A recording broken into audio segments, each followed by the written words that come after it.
me know if it's showing.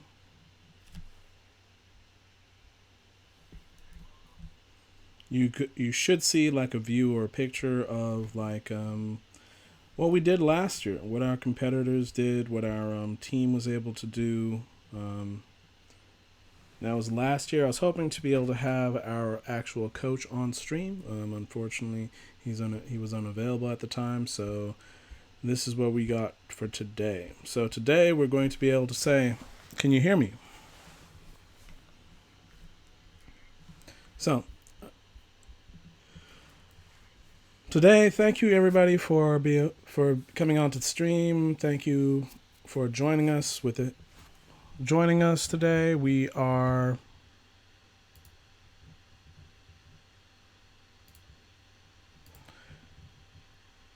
today's topic once again is the Steam stream. I did have everything set up on a PC. However, that is not right now not launching on OBS. So I am trying to figure out a few things that will actually still allow you to be able to see what we're doing and how we're doing it, and a lot of the different kinds of views that we're actually trying to get into in terms of like actual programming, going through the virtual system, and also how to lay down code within it. So thank you very much for your patience. Really appreciate it. If you do not know anything about Washington Cathay Future Center or Cathay Schools, we are an internationally recognized educational institute and a community cultural space that has year-round programming and also an early education center. Our core aim is to provide innovative, comprehensive educational experiences and opportunities for children and families. Think of Cathay as your like one-stop shop for exploring your child's interests, building on their strengths, and like applauding their achievements. Especially with Lego Robotics and also the competitions, it's really important that you celebrate those achievements, because sometimes we can have a few little programming snafus here and there, but overall it's about building up community. Once again, we are still running the Steam Stream 18 for our summer camps. You can get 18% off the Rockville, Maryland, and also Columbia, Maryland summer camps that we still have on our shop on CathyFuturist.com. Once again, that's Steam Stream 18. So thank you very much, and we'll try and get. And right now, we'll just start with. We'll start with this presentation of some of the photos that we took during our last competition.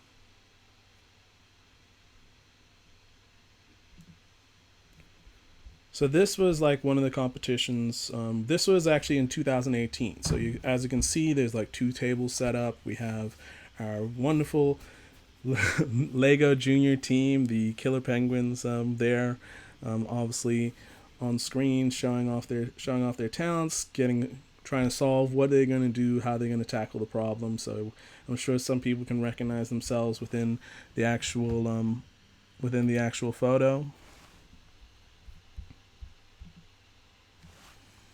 That's our competitors, and also there are some girls science teams as well. Everybody's coding. You have, as you can see, the referees kind of overhead, and also making sure parents aren't giving like live instructions.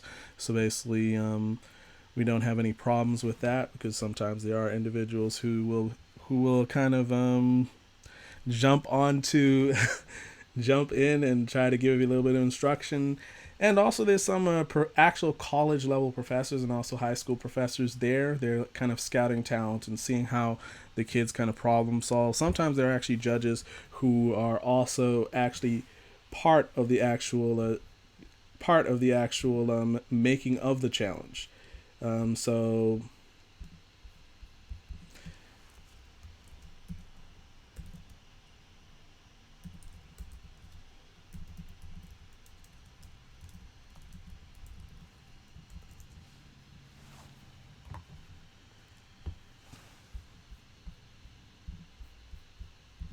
please let me know if you're seeing these very, very clear.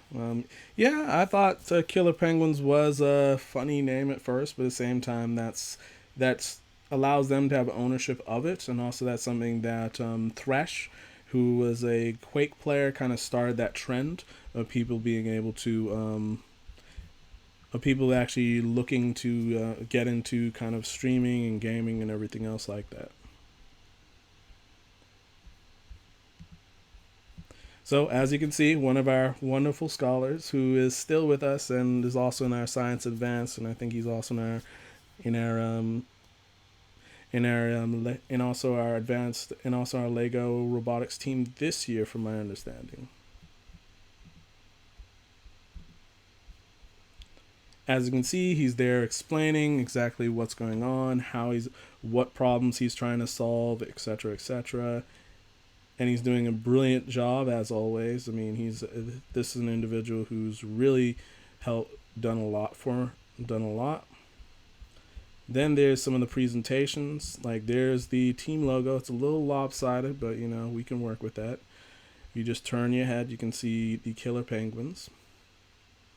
This is also, so we do have diversity, and there's their presentation talking about killer penguins, talking about their different robots, why they set them. As you can see, their presentation logo, something that and also how they're tackling some of the challenges. So you can see Lego Junior team tackling some of the challenges there as well.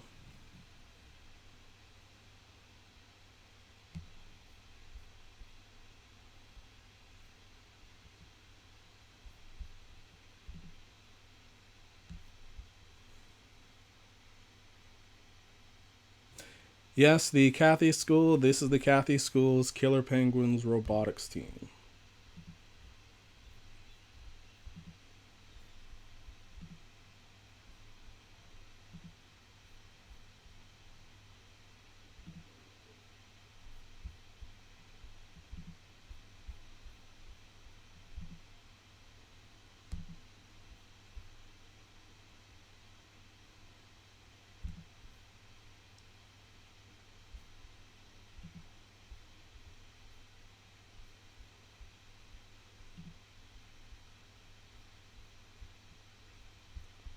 Now we're going to jump to like 2019.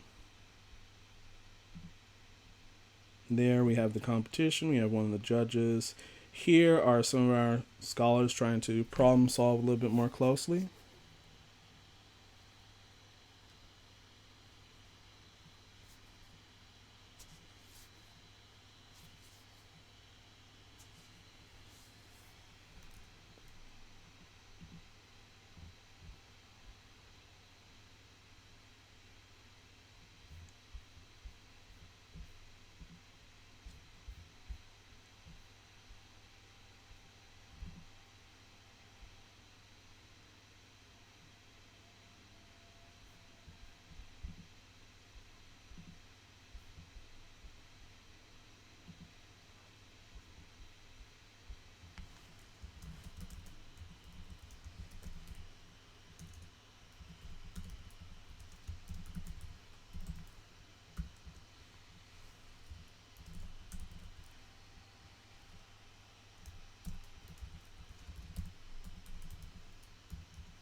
Okay.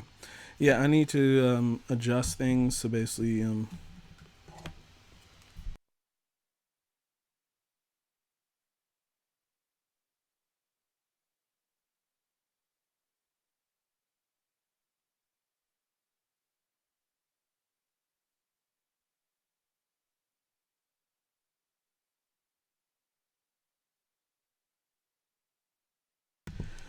okay, so I'm going to now log in our coach.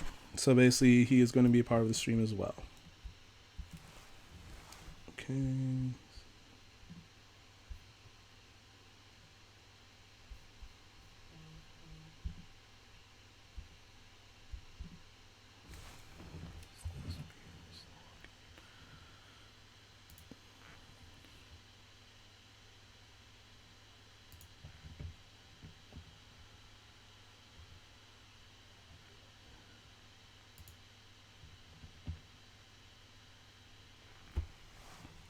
So you can give us like further context in terms of what is going on in some of the photos, and basically you can get ask some questions if you have some questions.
Yeah, can you hear me?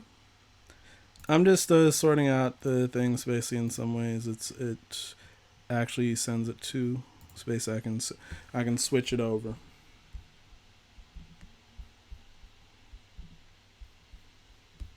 I'm gonna grab the URL here. Okay, log in.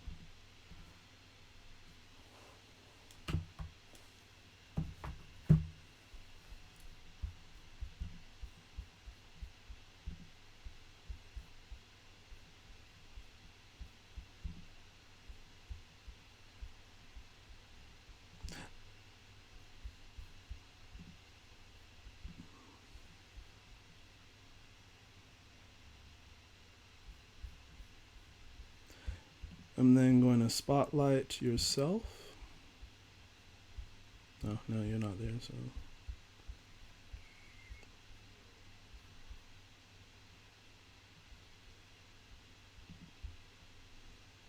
Okay.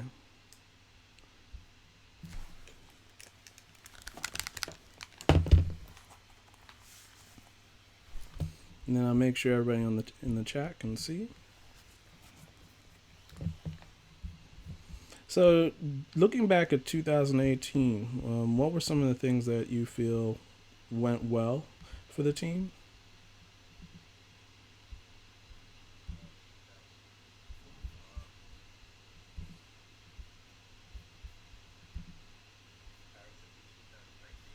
Yeah.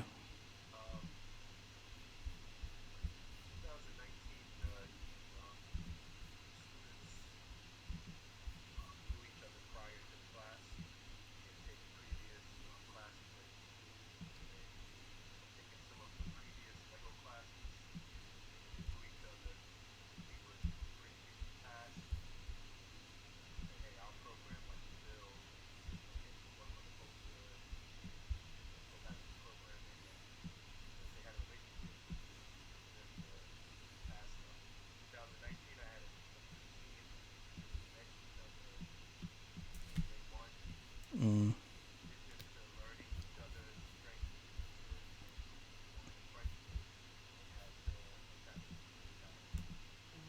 Okay. Okay, so 2018, you'd say it was more like they had a lot of established practices.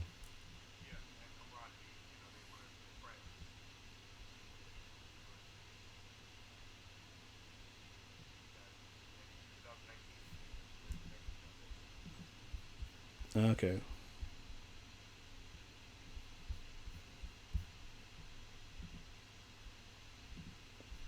Can everybody hear okay? I'm going to double check.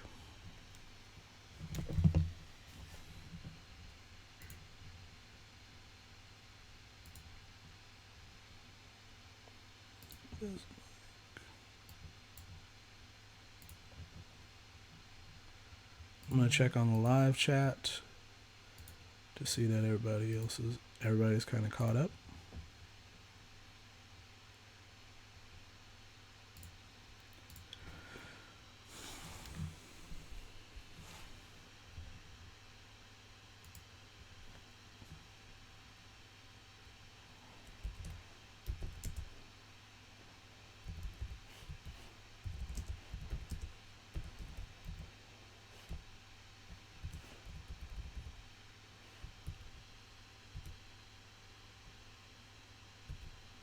So who was at yesterday's stream?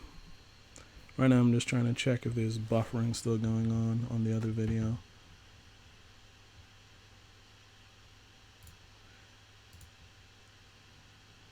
Are you able to see it on YouTube?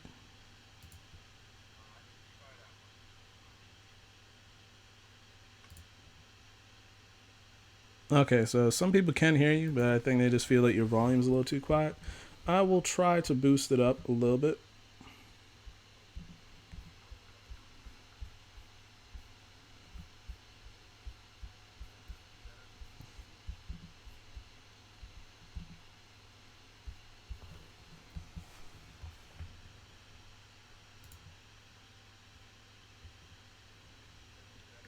Yeah, I think some people can hear you a little bit better.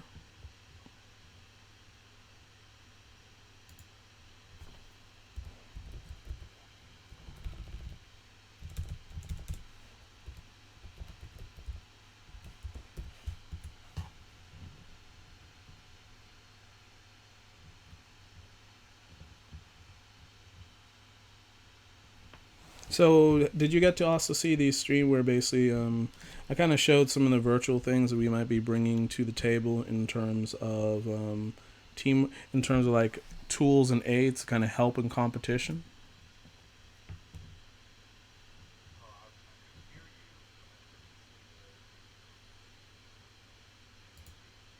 Ah, okay. So, what about last week's stream? Did you get to check that out? Okay. Well, there's this wonderful tool called like Virtual Tools, and I'm going through like, okay, so to provide more context, and I'll see if anybody for like when the in 2019, it seems like they went into like a lab, and they're like at a desk, and what was that portion of the competition? What were they trying to explain?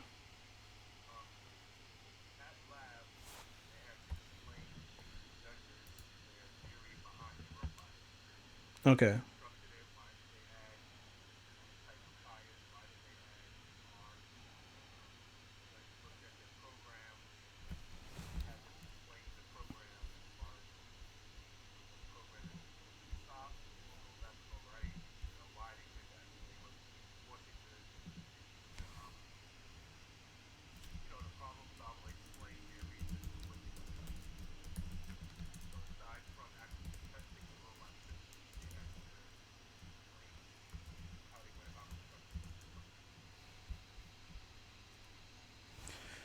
Okay, so basically, in some ways, it was really in depth. They weren't just kind of. It wasn't kind of superficial.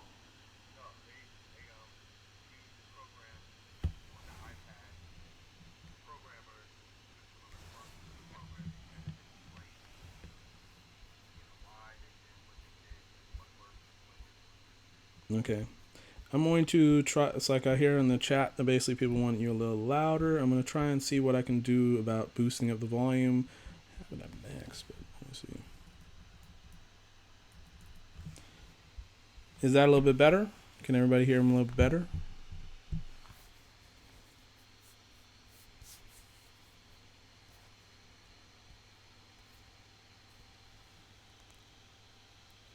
Lang's you.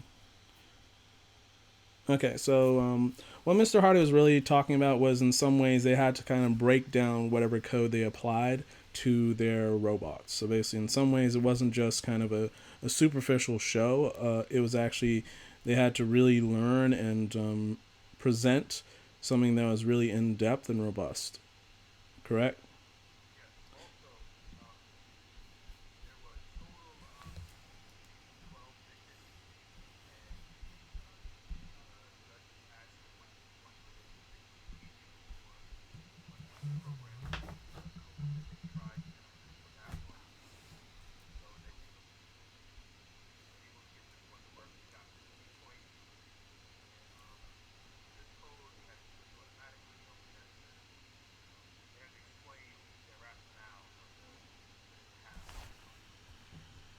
Oh, so they just have like a minute. Oh yeah, there was a timer within like the virtual program that really kind of emphasized like that it was almost like you're on a stopwatch.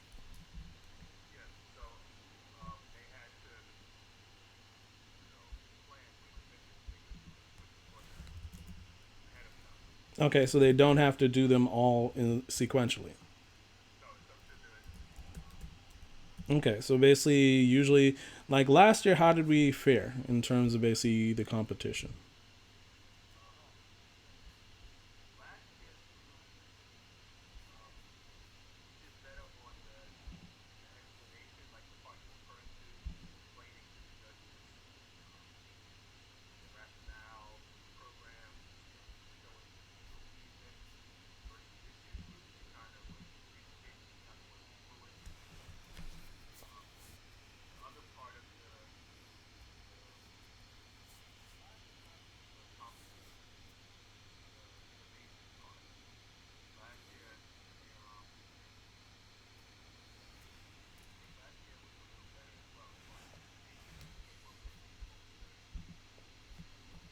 Okay, let me just try to see what I can do for the volume.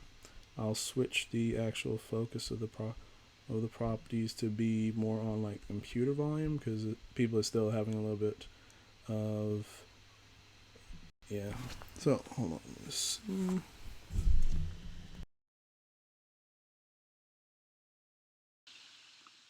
Can you still hear me, sir? Yeah, I can hear you. Okay, so can everybody else hear a little bit better?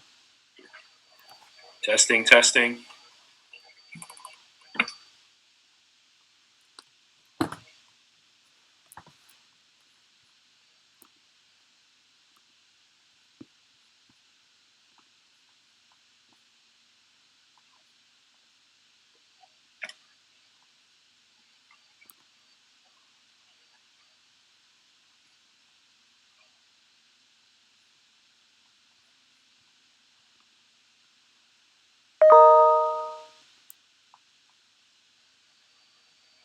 So everybody, yeah, I think everybody now can hear. Um,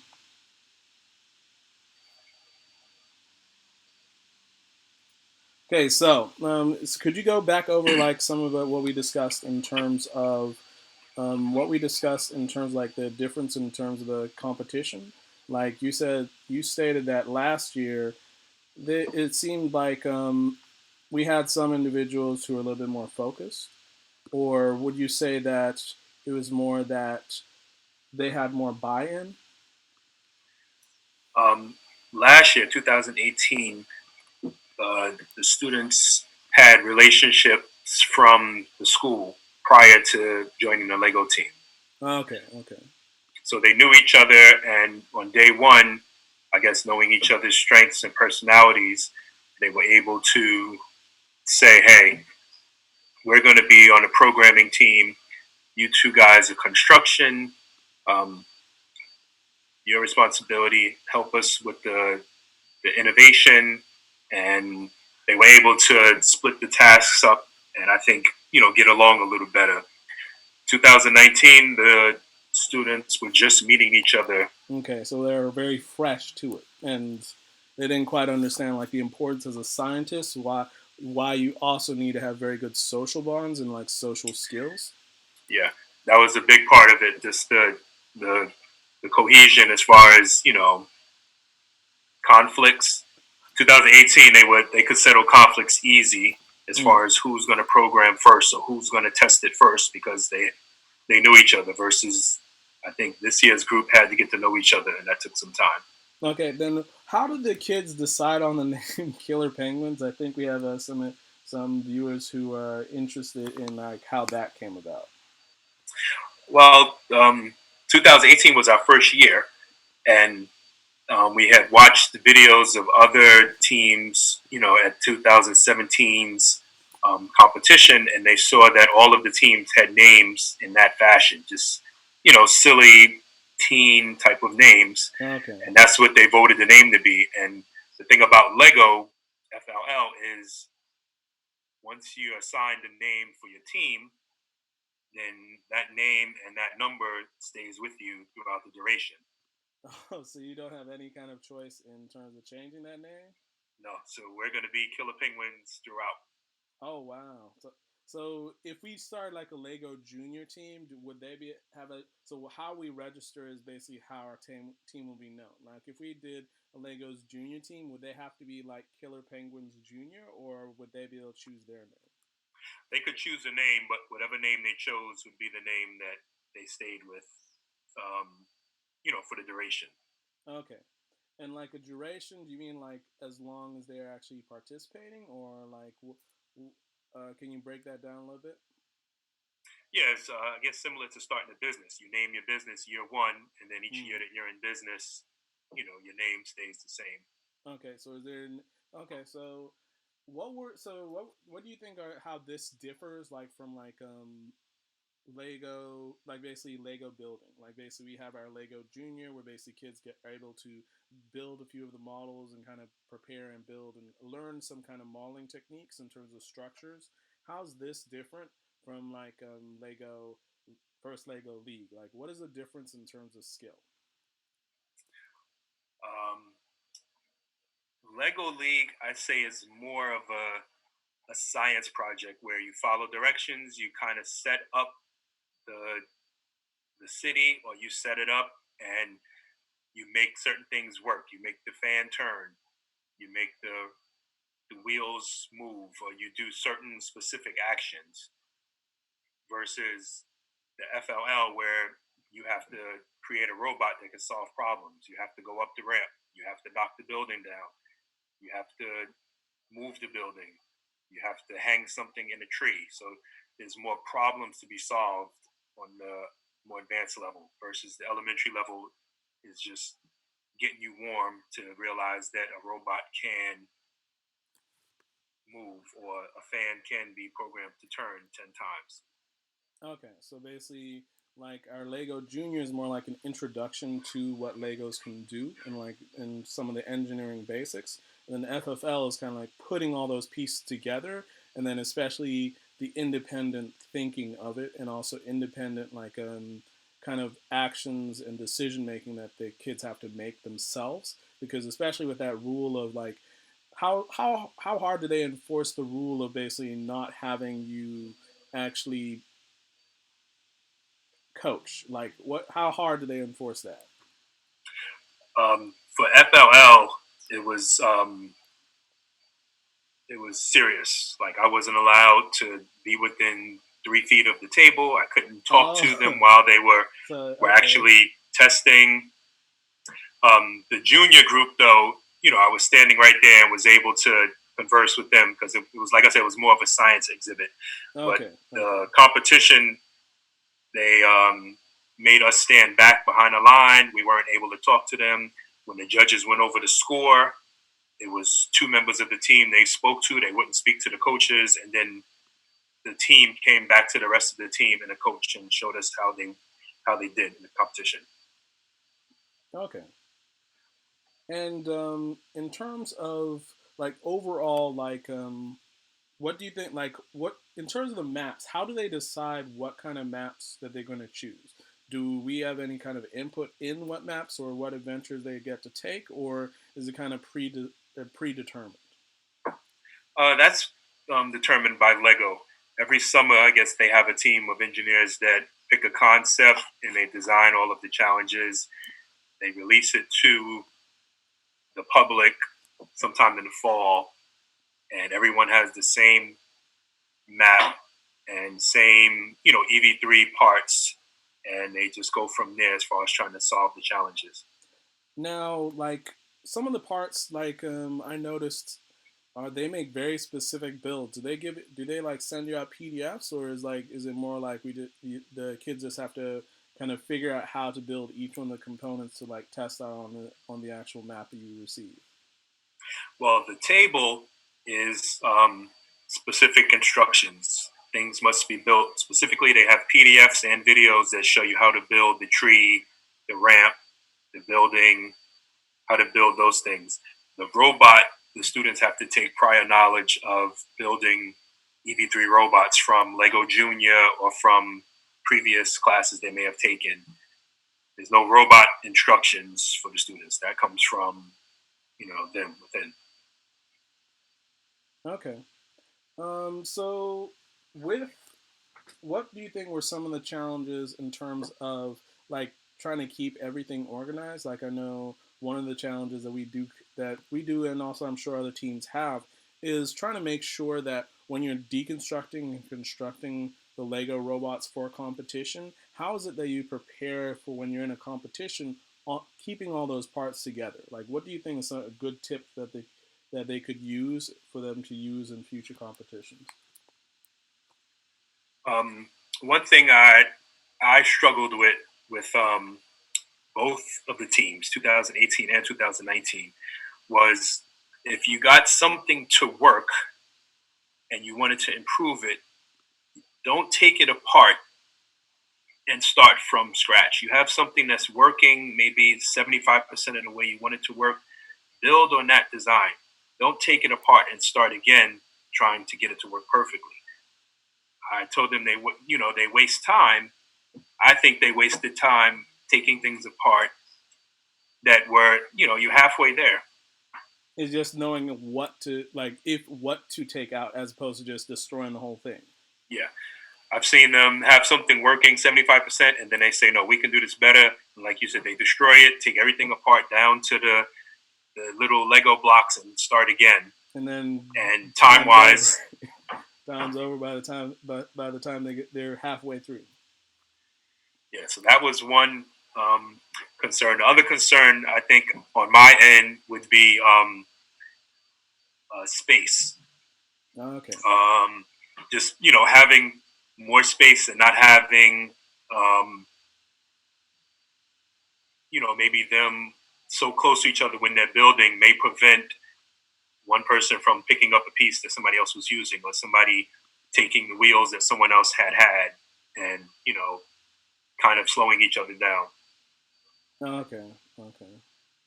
But that's just a physical, I'd maybe set up the table in a bigger room and have things set up a little differently. But the only thing I could say is, like I just said, with the um, destroying the whole arm and starting all over again versus keeping that arm and maybe building another one or continuing to build on that arm. I don't think they saw the time frame or, the wasted time. They're just working and having fun and innovating. I don't think they were paying attention to the time that they use taking apart down to zero, building it back, taking apart to zero, building back. I don't think they realized that. Okay. Okay. So let me just ask the chat. Does the chat have any questions in particular about Lego League and some of the things I know? Last week, if you just check out the demonstration of the virtual robotics toolkit that we had last week, you can check out some of the things that we have, and then they see some of the things that we're going to be implementing next year. So, does anybody at this point have any kind of questions um, about that, either the software or in some ways what they can do or what it can do?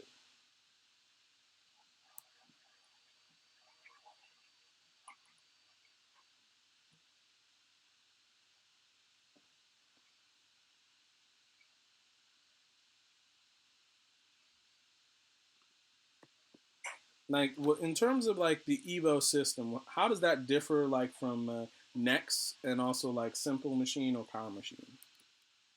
The EV3. Yeah.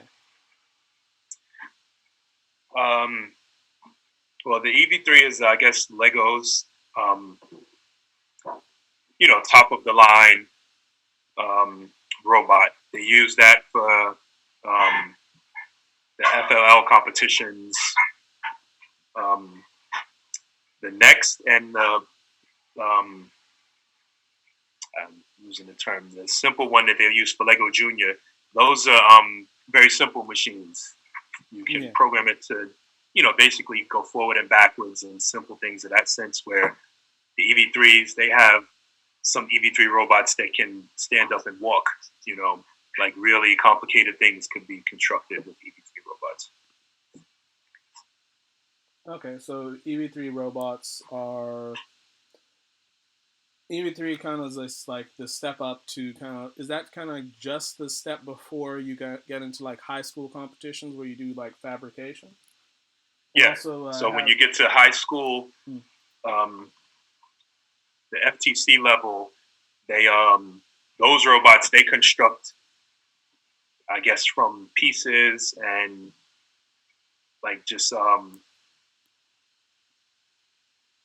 won't say a prefabricated kit like how the EV3 is fabricated. Some of those pieces, I know when I did FTC with my high school team, they 3D printed a lot of their pieces and like physically cut things on the bandsaw, like little things. They like physically customized parts versus the EV3, all the pieces are in the box already there. You just have to figure out which ones go where. Okay. So in terms of like, do you feel that the first Lego League is kind of like you were talking about how people come in recruit. Right now we have some people asking like for more tips. Could you be more specific in terms of what more tips you want, and what other teams are there? Like, I think that's meaning like, what other teams are there in terms of the competition? What are the teams in terms of the competition? Yeah, like basically what they mean is like, what are the teams like? Okay, there's Lego Junior team, then there's the Lego League, and then is there a middle school and a high school team?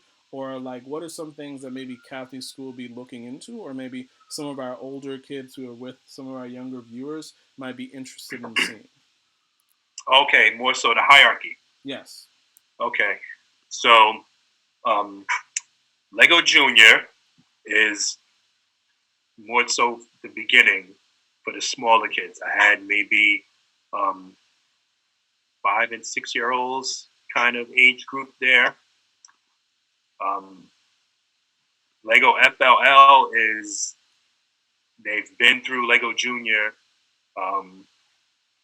They have a understanding of basic programming, so that's more, I think, 8 year olds, 8 to 12 maybe.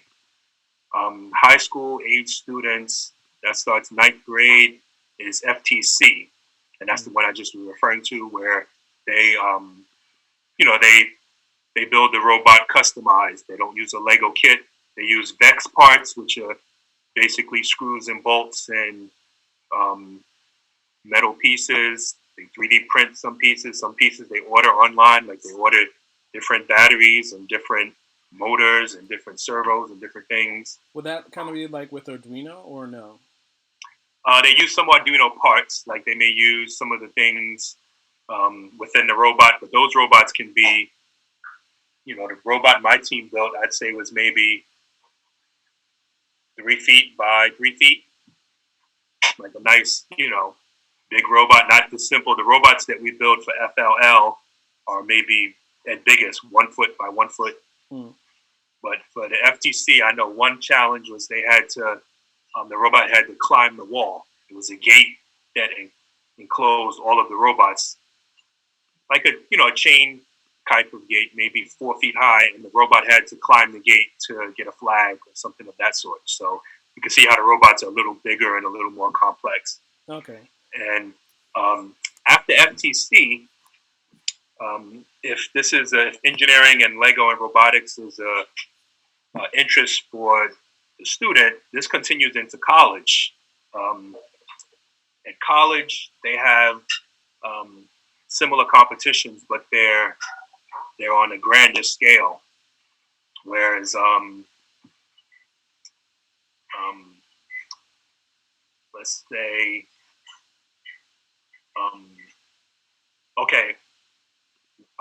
I was at a training at the Rochester Institute of Technology last summer, and they had a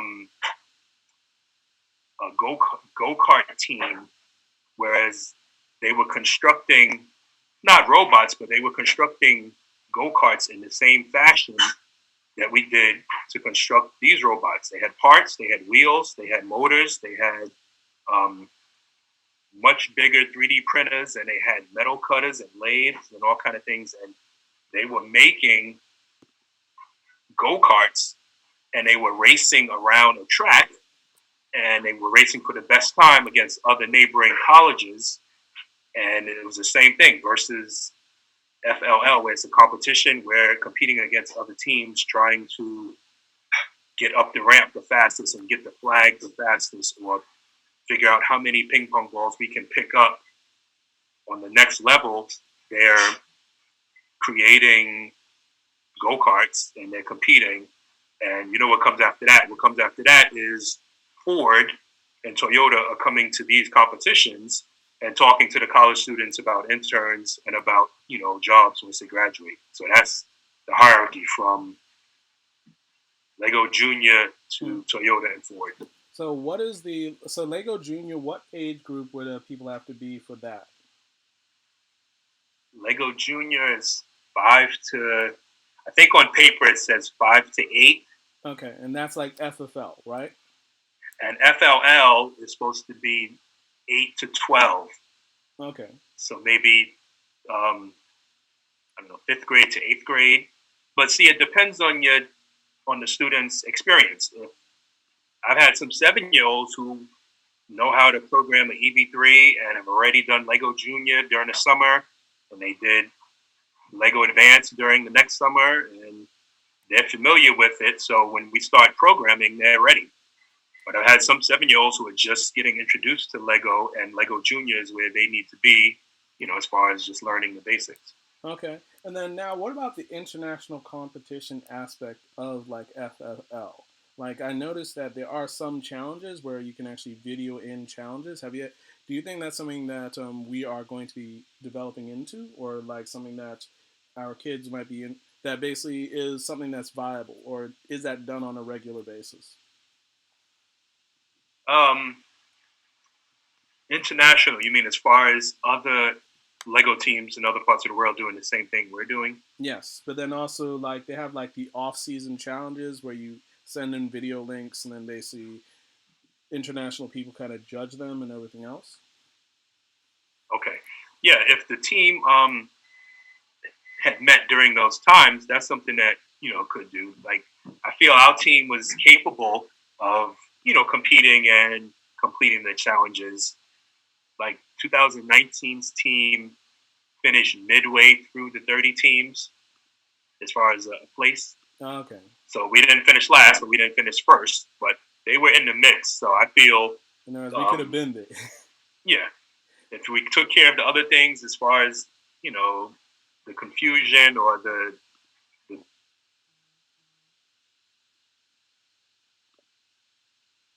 Okay, what happened?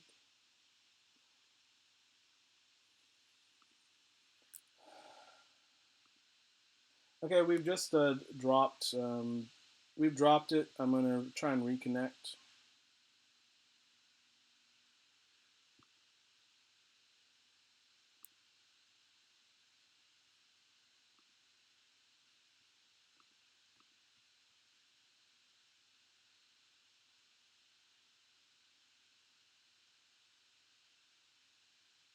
Says that the connection is still there, but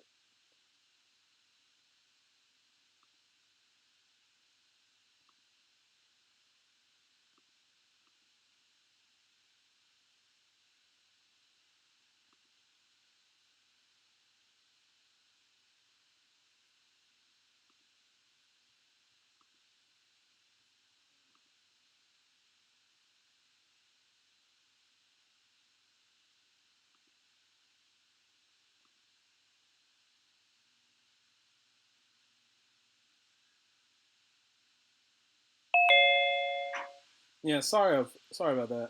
It just dropped the call. Can you hear me?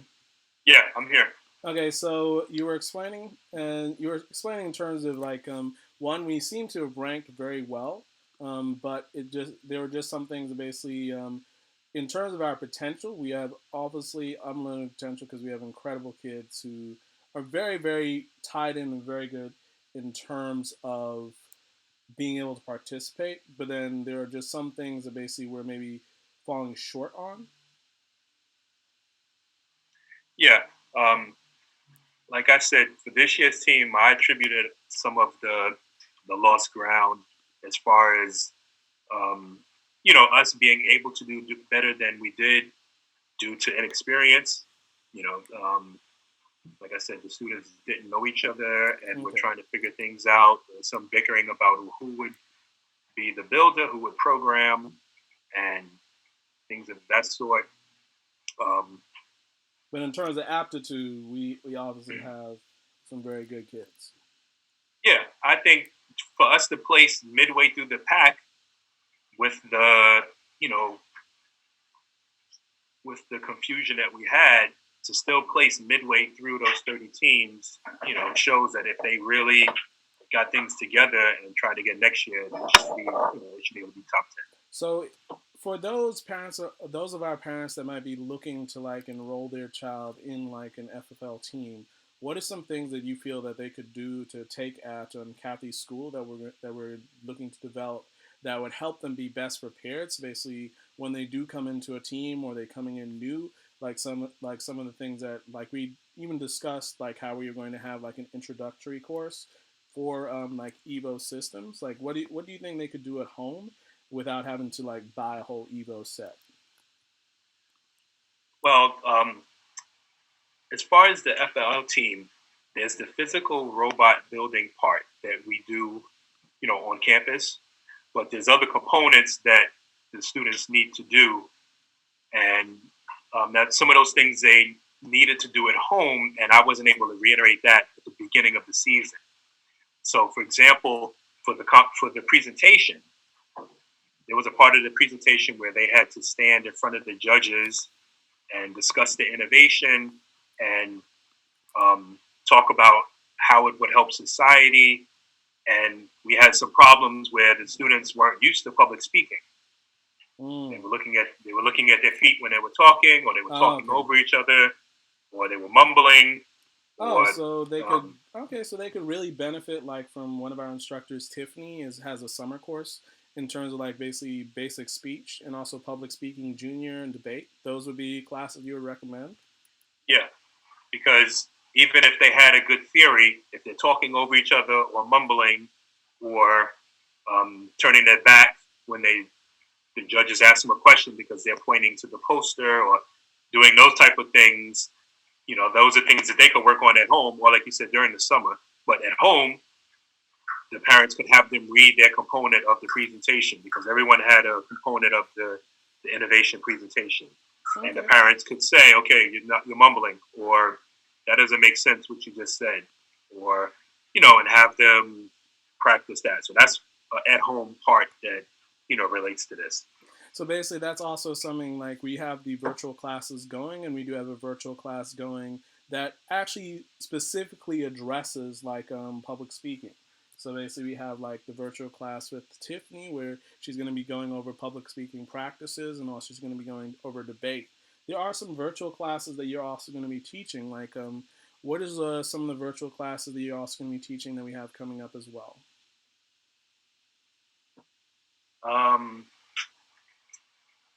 I have, I know I have the kangaroo math class next week, and um, I have one other class. Oh, I have Scratch. I have that um, programming class.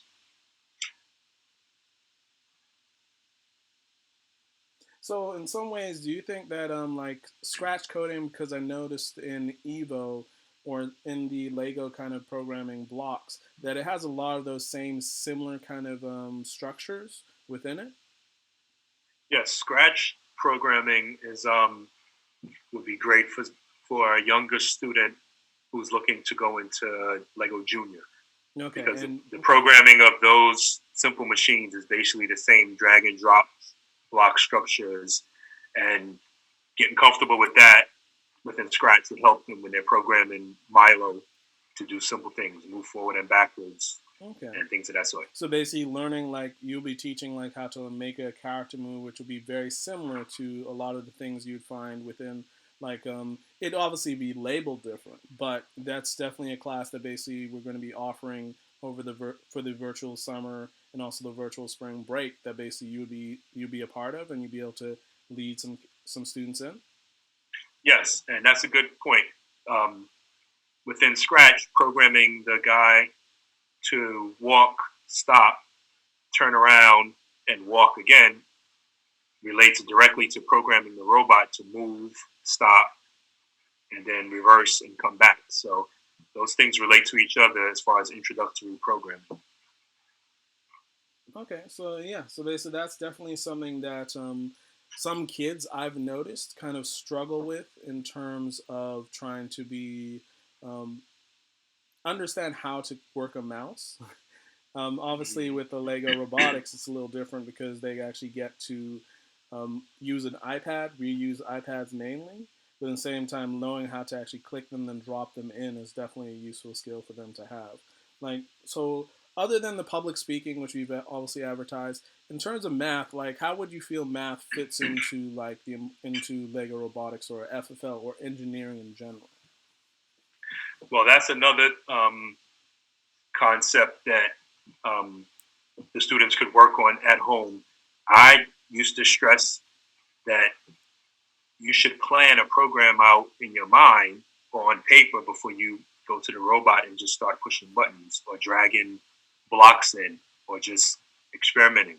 You should be able to look at your robot wheel and look at the 3 feet your robot has to travel and say, all right, well, I know the circumference. I know how far this wheel will move on one rotation. About how many rotations do I need?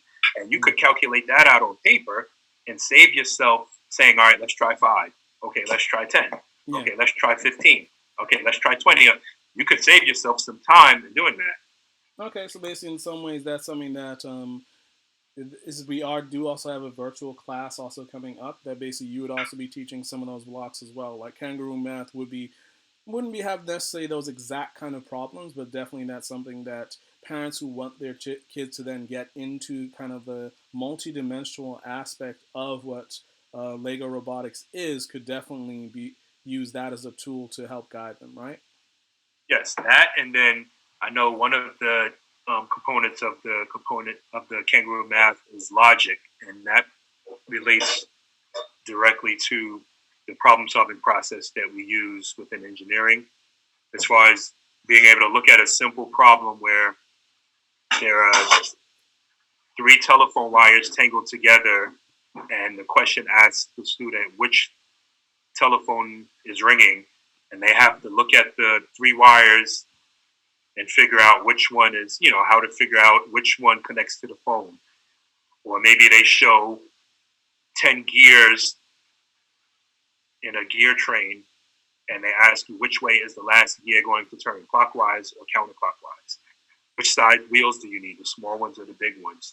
Okay, so those things help in mine as well.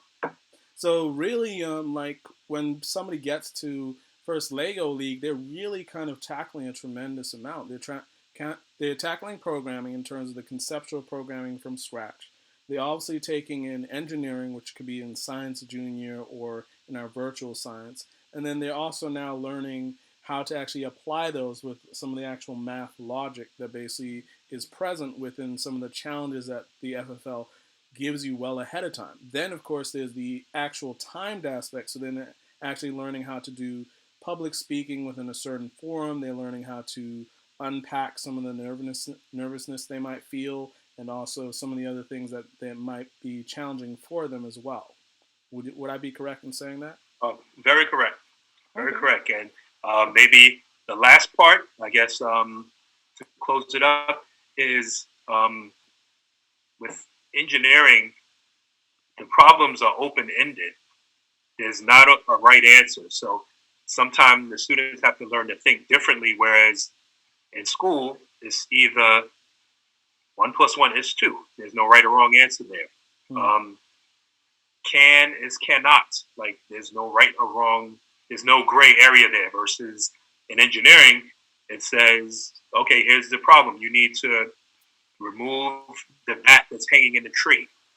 There's 20 different ways you can do that. So they need to kind of realize, all right, well, there's no wrong way to do this. I just need to problem solve and figure out one of those 20 ways to do this. Sometimes I find students thinking in that form is new to them versus school where everything is, right or wrong or check minus. So they're learning to do that, which is different than, what some of them are used to, especially at a younger age. Okay, so this is very much like comprehensive thinking that basically you don't necessarily have an opportunity to really provide the kids within a traditional school setting. Or like schools may have some aftercare, but Kathy really provides like a comprehensive depth to it within like the first Lego League and our science classes as a whole. Yes, and I guess for the parents listening, that's what we all do at our jobs every day. We problem solve.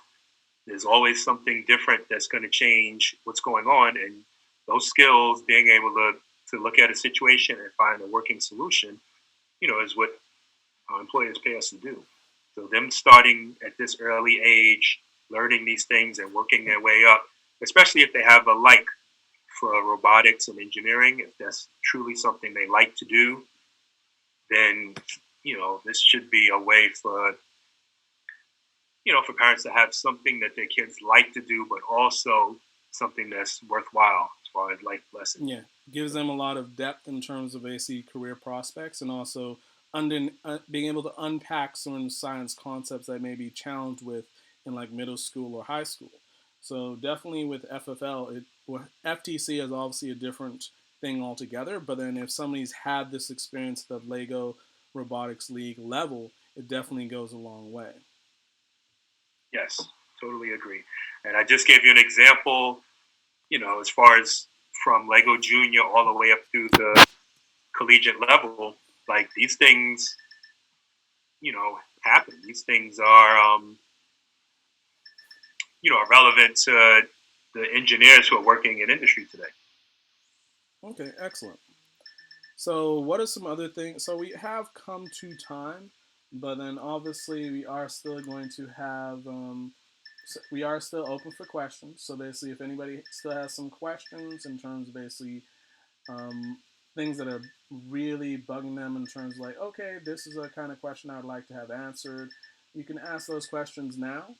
And we're going to continue a little bit in terms of more about what FTC is, and also um, what some of the tools and the things that basically you can take during the virtual spring break and also the virtual summer that myself and also Mr. Leo Hardy are going to be teaching that basically can help you not only just prepare but also really equip you to be able to, if you decide if Lego robotics is something that you want to make part of your life or even a skill that you want to acquire, then just then come up then we are going to continue discussing because obviously as you're hearing there's a lot more to Lego League than just what you might see at first, because at first we give like some instruction, but then we want to build independence for the students. So basically the students will like learn how to independently problem solve and also learn social skills as well. So basically when they're like in a professional setting years down the line, they actually have those skills on board as well.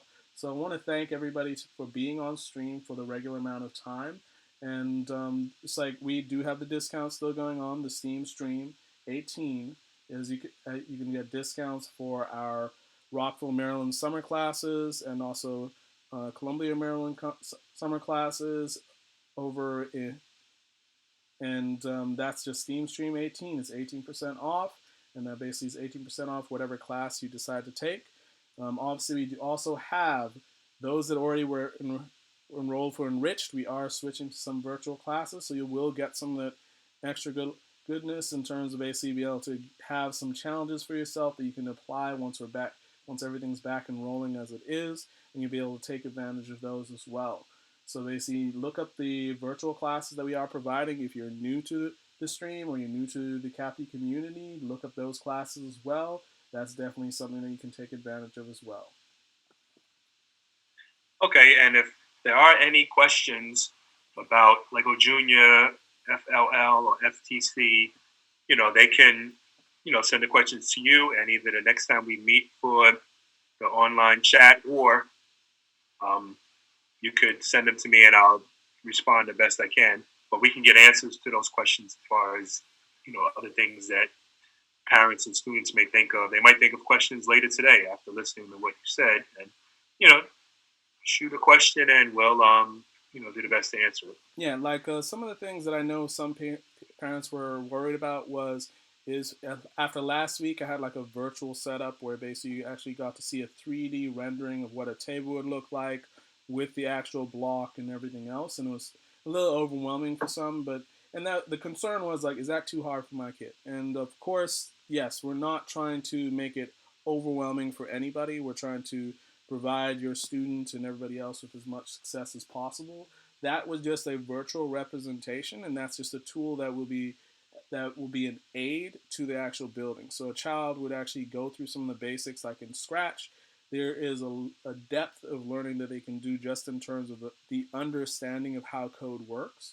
So then now when they tackle anything that's similar, like this Snap, which is very closely tied to like Python, and also like the Evo actual system, which you can download at home and you can play around, you won't be able to do a lot of the same things and that you would if you had like the actual Evo system, but you can actually at least look at how the block coding looks and how it works and how it would apply.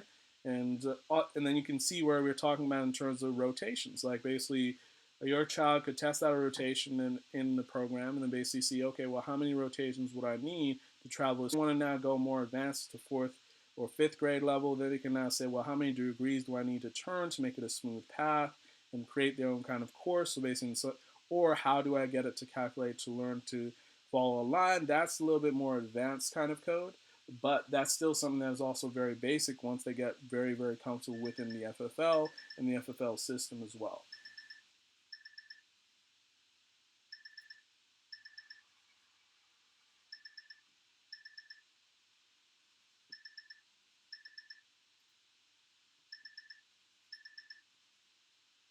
So, do we have any questions?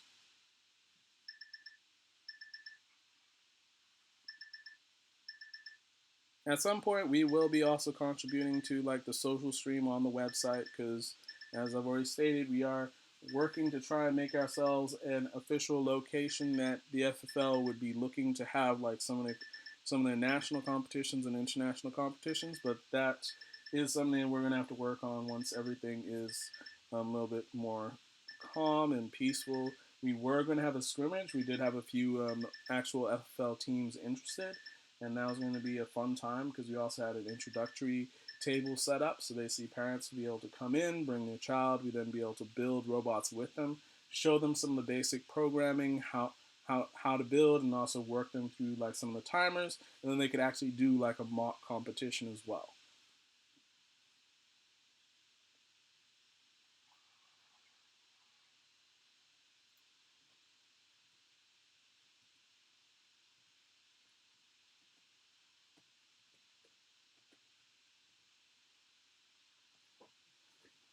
And one thing to note as far as the competition, if you if you if you go to YouTube and you look at 2019 competition, you're going to see the best of the best of the best.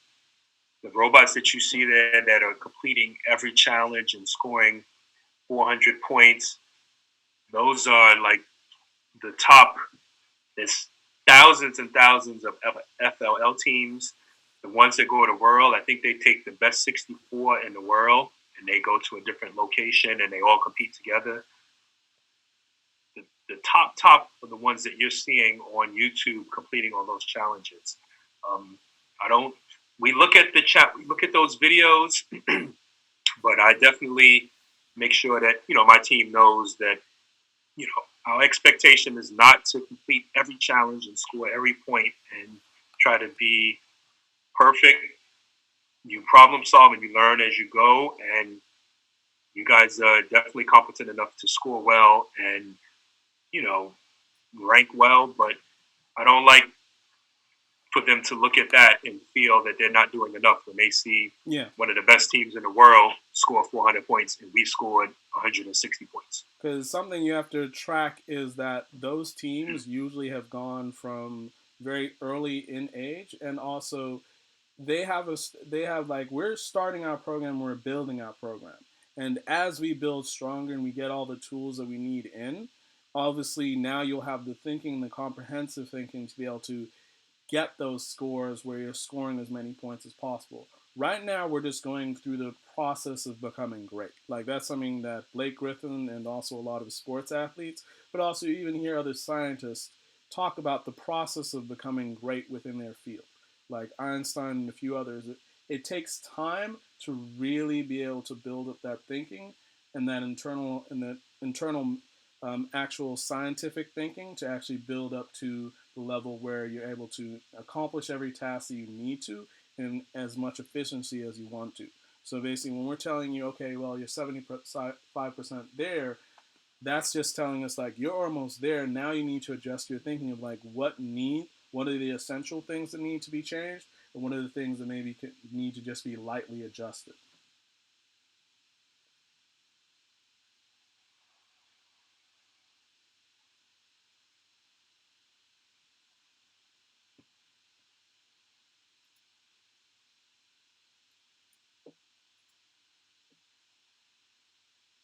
So once again, I'm going to talk about.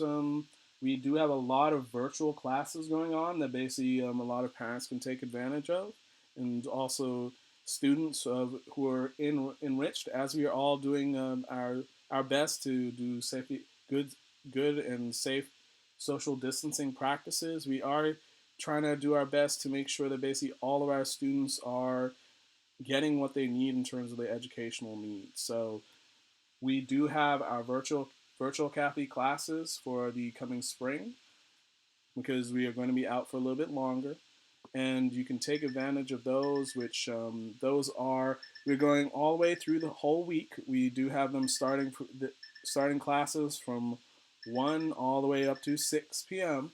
So basically, there's plenty of different kinds of classes. There's science, junior, engineering and art, or enlightened art, which is a wonderful program that we have going on at Cathay, where your child can really get in depth with their creativity and learn about different types of artists, different types of techniques, and also the process of like building understanding of their visual design, but also just comprehensive thinking in terms of in terms of illustration and design as well. So that a good example would be um, we had a food illustration on Thursday, I'd like to say, or and that was an illustration where basically our wonderful instructor Regina got to show off her skills and also really walk people through how to create a food illustration, how some other food illustrations are done, how advertisers do it.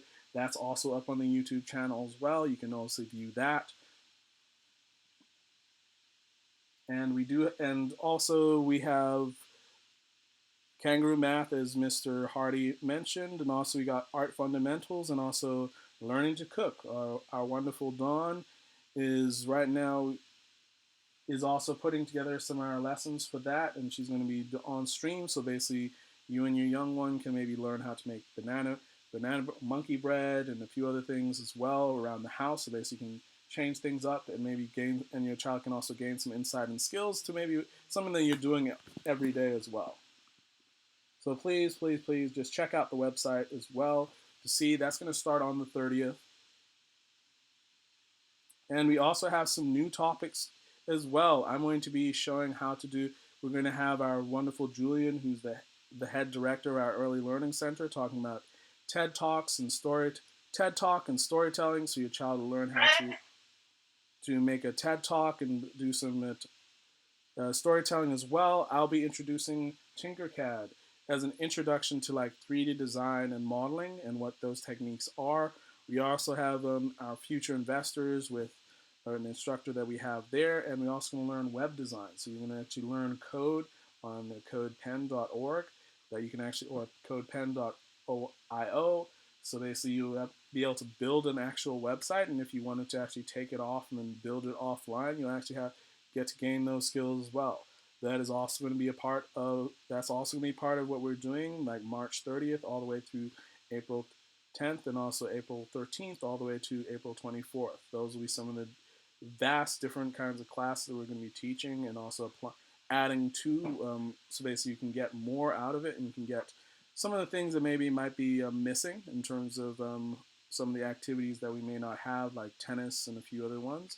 But we do have somebody who's going to be able to instruct you in gym, so basically your kids will be able to do some jumping around, get a little exercise in a different way, and also Enlightened Art Junior. We're going to be having Enlightened Art Junior and Little Artists. If you have like some young ones, preschoolers, we have a lot of virtual classes that are even running now that you can register for that are going to do a tremendous amount for getting your student engaged in terms of basically different coloring techniques, what they're coloring, how they're coloring. We have excellent instructors from our kindergarten who are going to be doing that virtually. So that's other things that we can look forward to and that basically can really engage.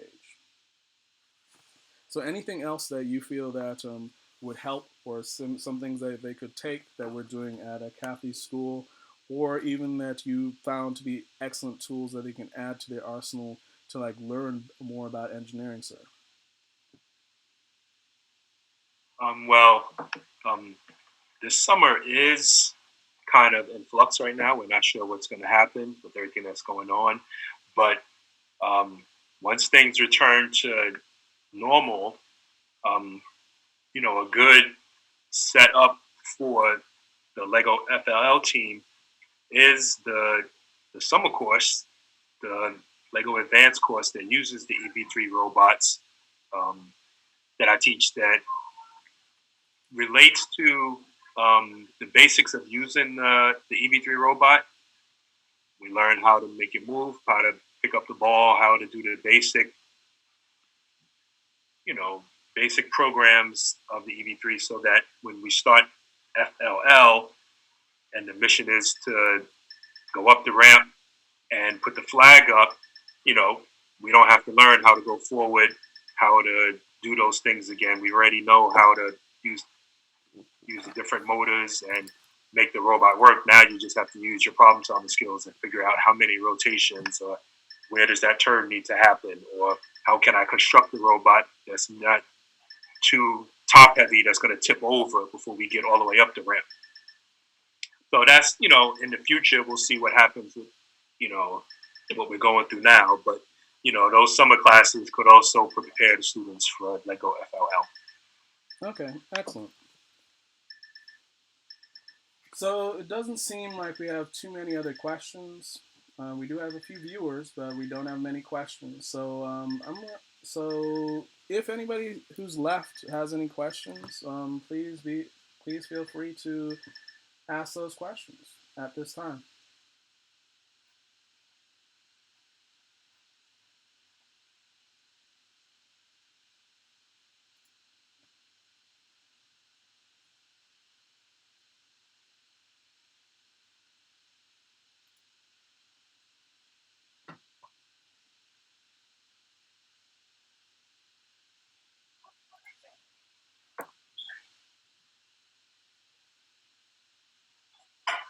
For those that have come in a little late, you can rewind on the live stream to see some of the things we were talking about.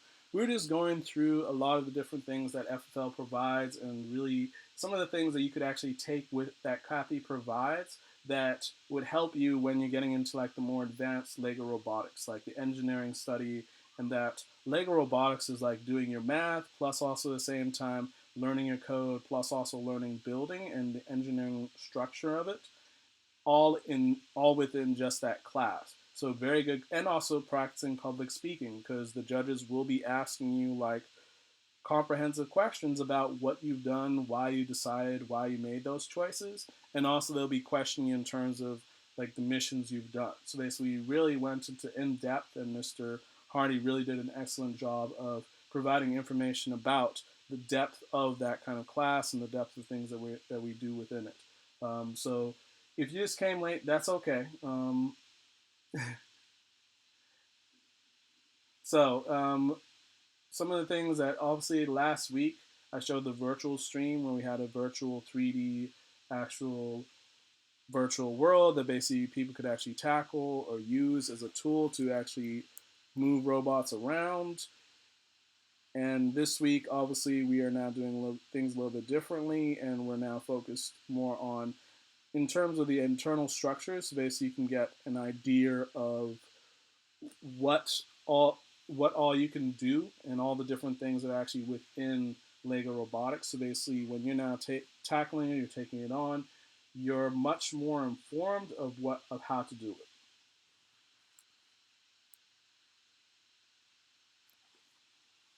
So basically, there are a lot of virtual classes, as I talked about, that we are doing, and then we're really going to be and we're going to be releasing that very soon, and parents can sign up for. And also, you can tell your parents as well. Like basically, if you really want to step up what you want to learn in terms of like engineering and also math, so they see when you now tackle Lego robotics, you're familiar with how to put together like a walk sequence. You're familiar with how to actually structure like code, and also you're familiar with how to write down the distance very quickly, because as we stated, like those are timed events. It's going to be like 2-3 minutes, and then basically that's it. So basically, if you're trying to reconstruct the whole thing from scratch, as he's even noted, something that we did in the past, we can then now really, it's like it allows you, and also public speaking when you're turning your back and some of the things where you're missing points because basically of nervousness, you can now take some virtual classes where we have Tiffany, a wonderful instructor in that, who's going to be able to help you out tremendously within that as well.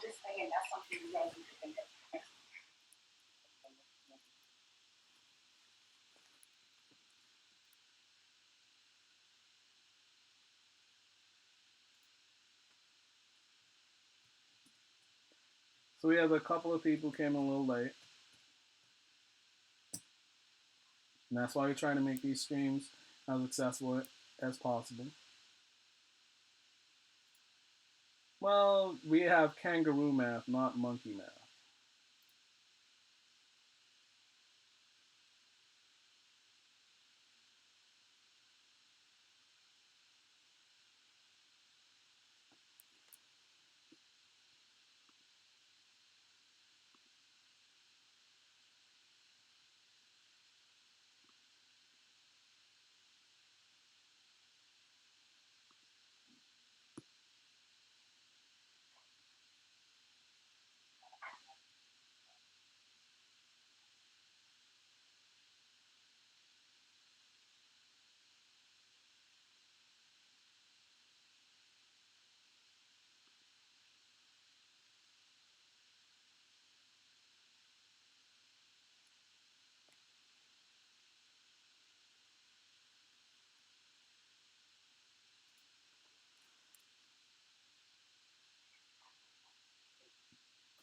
So as you can see during the summer, some of the classes that you could take that really, really help you, and also one that's both advanced and also simple. The most hardest part would actually be the actual building part is Lego Robotics Junior with Rubik's Cube. That's where you're going to be doing a lot of building, but it'll definitely build up a lot of muscle memory and understanding towards like Simple Machine or Power Machine. So you could actually jump from the Rubik's Cube and then jump into Simple Machine, and you might have a little bit of an advantage. Then Power Machine, you'd also have an advantage of using some of the next system, which is a little step down from the Evo system.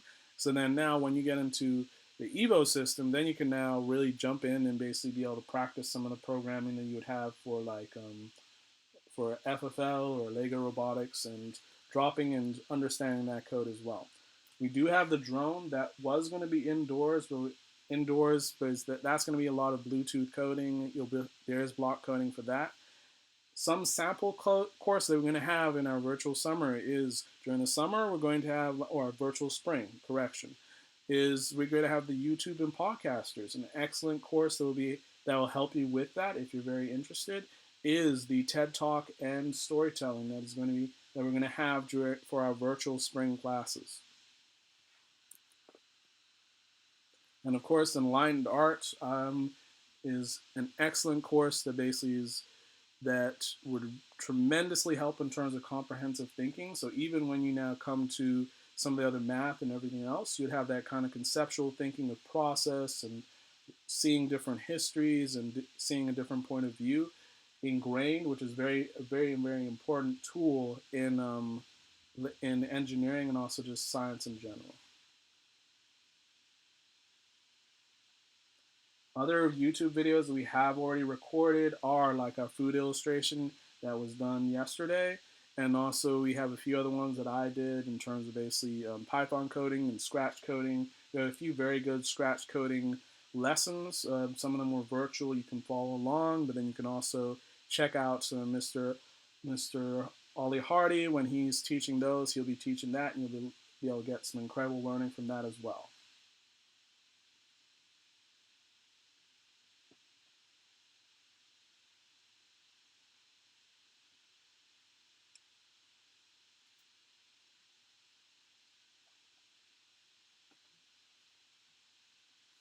Once again, if there's any questions, we have a few viewers left. We have a few people who just came in a little late.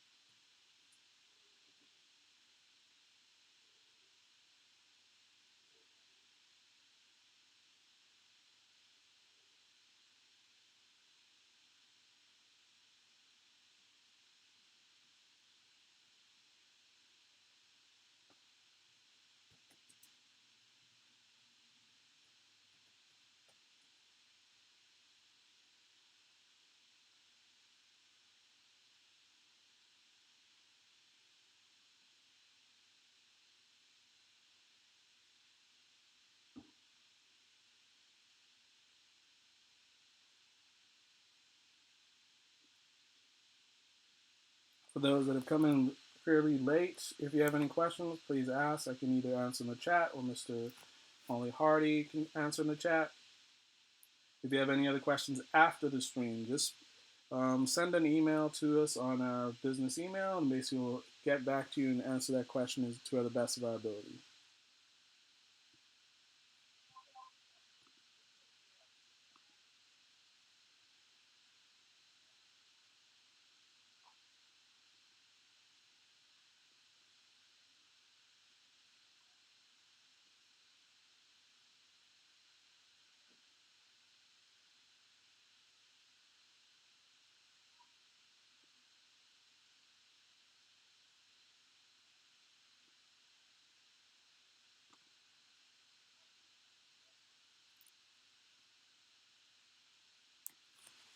As I stated before, we had a food illustration from our director of our Enlightened Art program, Regina Wee.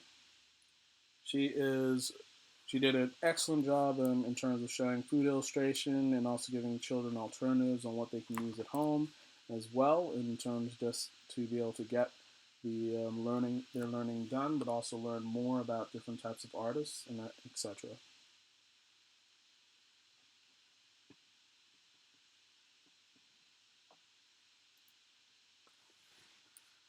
Okay, if there's no other questions,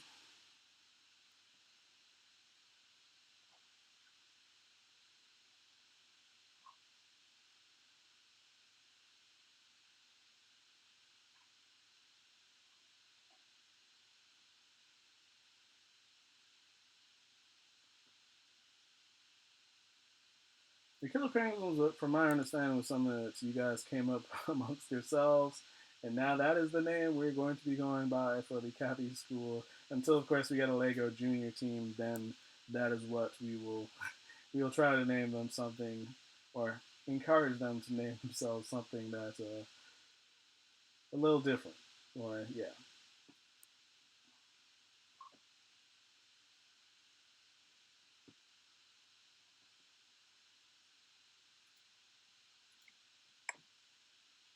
So once again, thank you very much, Mr. Ollie Hardy, for being on stream with me, and thank you very much for making time available so we can get that incredible insight into FFL, First Lego League. Thank you everybody in the community for coming and being a part of this today. Once again, we do have you can use the code STEAMSTREAM18 to receive 18% off summer camps that are going on in Rockville, Maryland and Columbia, Maryland. And as always, please remember to like or subscribe. And if you know a friend who likes, send them our way. Send them to watch it, view it, and also look out for our virtual classes that are going to be happening during the virtual spring break and also our virtual spring. Okay, thank you.